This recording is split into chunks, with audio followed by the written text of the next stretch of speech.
The art of asking smarter questions. These five techniques can drive great strategic decision making. As a co-founder and the CEO of the US chip maker NVIDIA, Jensen Huang operates in a high-velocity industry requiring agile, innovative thinking. Reflecting on how his leadership style has evolved, he told the New York Times, I probably give fewer answers and I ask a lot more questions. It's almost possible now for me to go through a day and do nothing but ask questions.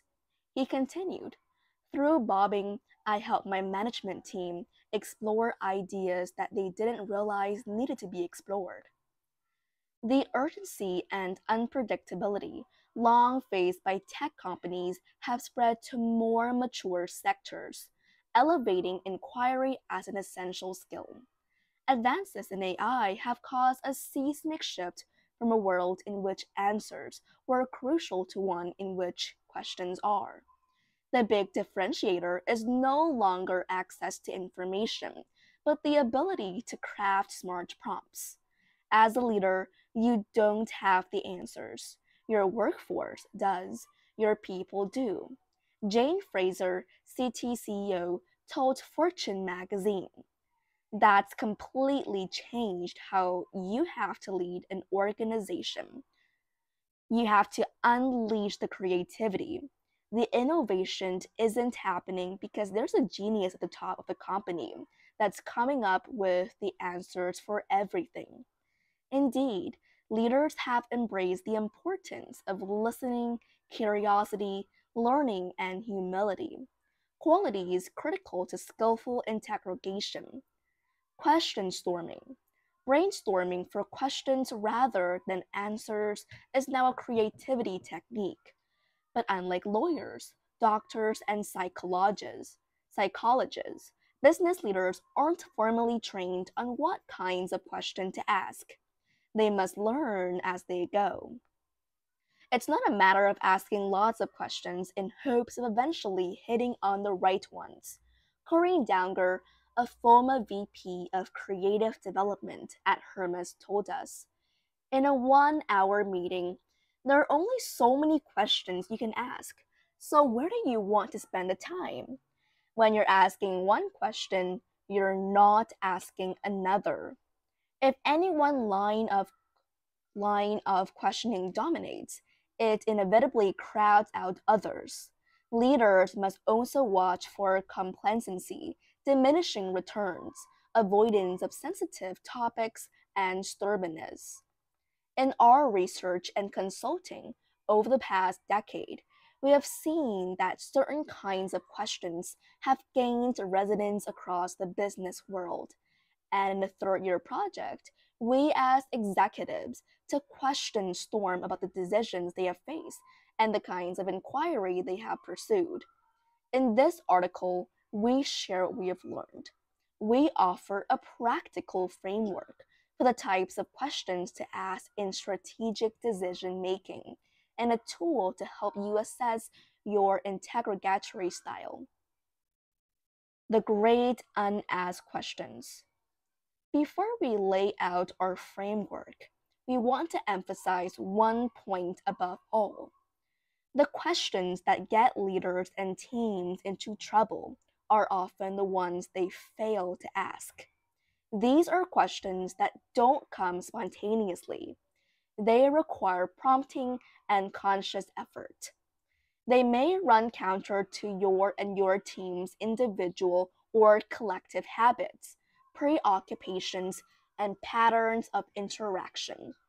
The late scholar and business thinker Sumantra Goswami once said that leadership means making happen what others. In the realm of inquiry, a leader's job is to flush out information, insights, and alternatives, unearthing critical questions the team has overlooked.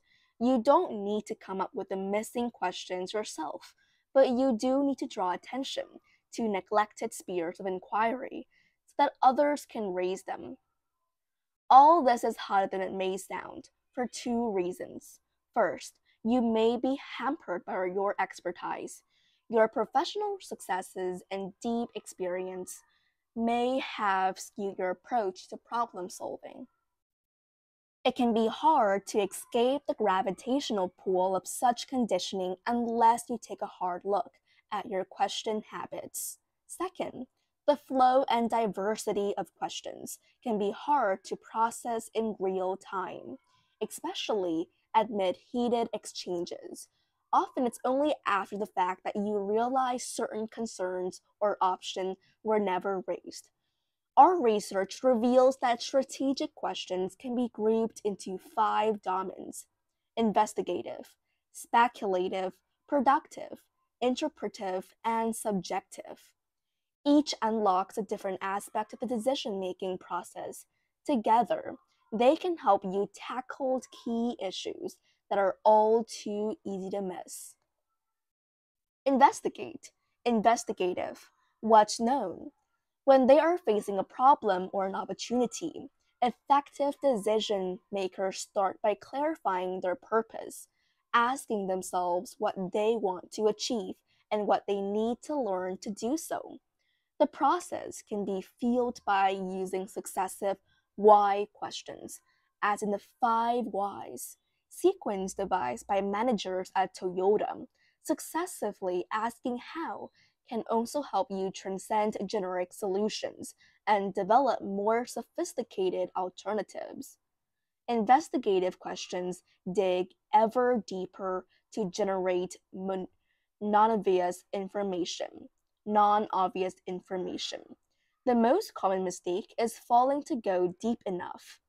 It sounds like a straightforward process, but lapses are surprisingly common. In 2014, a failure of investigation led a team of the French rail operator SNCF to neglect an essential piece of data during its £15 billion purchase of 1,860 regional trains. No one thought to ask whether the platform measurements were universal. They weren't. The trains proved too wide for 1,300 older stations, a mistake that cost £15 million to fix. The Spanish train operator discovered a similar oversight in 2021. The 31 state-of-the-art commuter trains it had ordered were too big to pass through some tunnels in the mountainous areas they were meant to serve. The problem was detected before the trains were built, but delivery was significantly delayed. Speculative, what if? Whereas investigative questions help you identify and analyze a problem in depth, speculative questions help you consider it more broadly. To reframe the problem or explore more creative solutions, leaders must ask things like, what if? And what else? The global design company IDEO popularized this approach. It systematically uses the prompt, how might we, coined by Min Baster when he was a young manager at P&G, to overcome limiting assumptions and jumpstart creative problem solving. Consider how Emirates Team New Zealand's innovative catamaran won international sports' oldest extant trophy, the America's Cup, in 2017. Crew members pedaled stationary bikes to generate power for the vessel's hydraulic systems, rather than turning handles, as was customary. Many observers assumed that the breakthrough question had been, what if we use leg power instead of arm power? That wasn't a new suggestion. However, other competitors had considered and rejected the idea, unwilling to hamper crew members' ability to move around the boat. One team had even tried it. The team from New Zealand went a step further, asking, what else could a pedal system allow? It could free up crew members' hands, the team realized, and the boat's hydraulic system could then be operated with handlebar controls. That distributed the crew roles more evenly and allowed multiple maneuvers to be executed quickly. the boat could be sailed more precisely and aggressively, leading to an upset win over Oracle Team USA. Productive. Now what? Productive questions help you assess the availability of talent, capabilities, time, and other resources. They influence the speed of decision making, the introduction of initiatives, and the pace of growth. In the 1990s, the CEO of Allied Signal, Larry Bostadai, famously integrated a focus on execution into his company's culture. He insisted on rigorously questioning and rethinking the various hows of executing on strategy. How can we get it done? How will we synchronize our actions? How will we measure progress? And so on. Such questions can help you identify key metrics and milestones, along with possible bottlenecks, to align your people and projects and keep your plans on track. They will expose risks, including strains on the organization's capacity. The top team at LEGO neglected productive questions when responding to the rise of digital toys in the early 2000s.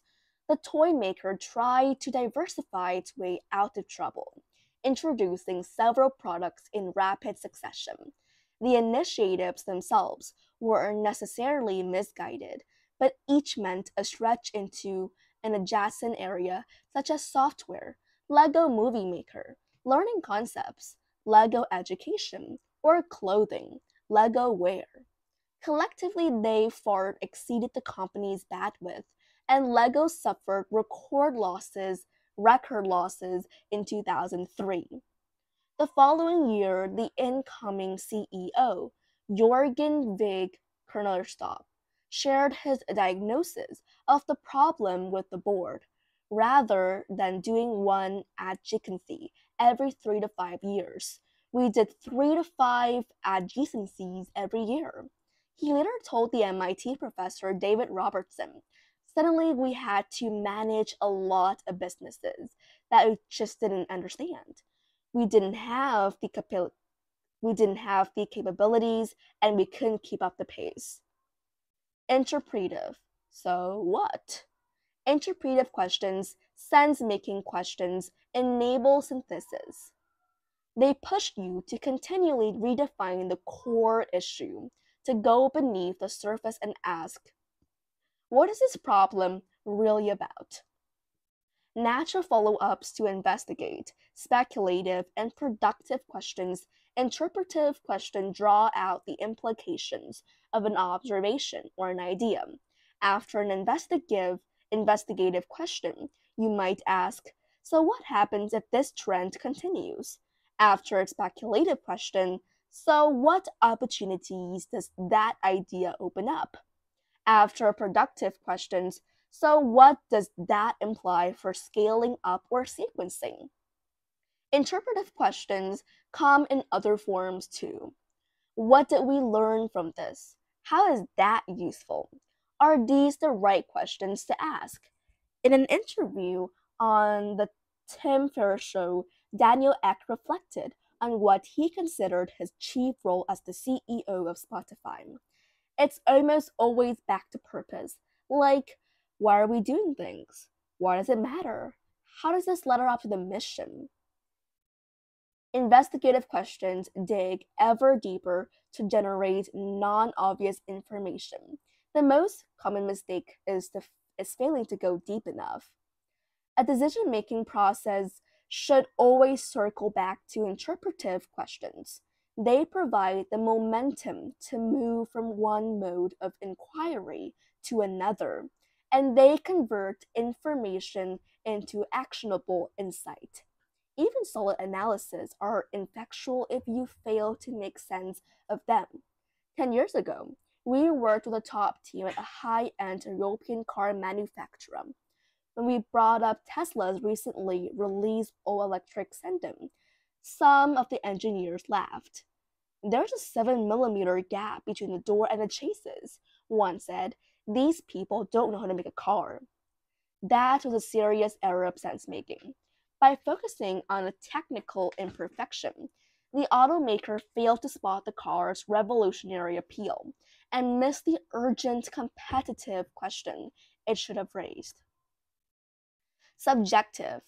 What's unsaid? The final category of question differs from all the others. Whereas they deal with the substance of a challenge, it deals with a personal reservation, frustration, tensions, and hidden agendas that can push decision making, of course. Velociptor CEO Drink Coke once told us, when we fail, it's often because we haven't considered the emotional part. The notion of people issues as a competitive advantage gained prominence in the aviation industry in the early 1980s. Herb Kelleher, then the CEO of Southwest Airlines, recognized the customer experience could be dramatically improved by putting employees first and empowering them to treat people right. SAS CEO Jan Carlzon transformed the Scandinavian airline by inverting the pyramid to support customer-facing staffers in moments of truth. In both cases, the role of managers became to coach and support, not monitor and control frontline staff. They learned to ask their internal customers, how can I help? If you neglect this mode of questioning or fail to push hard enough in it, your proposed solution might be undone by subjective reactions, even though your analysis, insights, and plans are sound. British Airways is a cautionary example. In 1997, it was the world's leading carrier of international passengers, but surveys showed that it was viewed as staid and stuffy. So CEO Stuart Allen and his team decided to boost the airline's global image by replacing the British colors on the plane's tail fins with ethnic designs by artists from around the world. The designs were visually striking, but the top team badly misgauged employees' and customers' emotional reaction. The staff was distressed that a $60 million rebrand has been undertaken amid ongoing cost-saving measures. British business travelers, the airline core customers, were strongly attacked to the national branding and antagonized by its removal. And as if to underline the error, Virgin CEO Richard Branson announced that his planes would proudly fly the flag. BA's new design were withdrawn 2 years later, and the misjudgment contributed to Aying's ouster. Team members may be reluctant to explore emotional issues unless the leader provides encouragement and a safe space for discussion. They may offer to share misgivings simply because no one else is doing so, a social dynamic known as pluralistic ignorance. Leaders must invite dissenting views and encourage doubters to share their concerns. Balancing your question mix. We create a tool to help people assess their questioning styles and give it to 1,200 global executives. Although the combined results showed an even distribution among the 5 styles we have described, individual answers revealed major imbalances. One category or another was barely on the radar of more than a third of the executives. And follow-up interviews showed that many leaders were overly attacked to the types of questions that had brought them success. They rely on those at the expense on other kinds of inquiries. Access to a current question style. Self-awareness is an essential first step, of course, toward correcting or compensating for weaknesses. For insight into your questioning preferences and habits, you can take an abridged version of our self-assessment. After you've identified your strong points and weaknesses, 3 tactics can improve your mix. You can adjust your repertoire of questions, change your emphasis to reflect evolving needs, and surround yourself with people who compensate for your blind spots.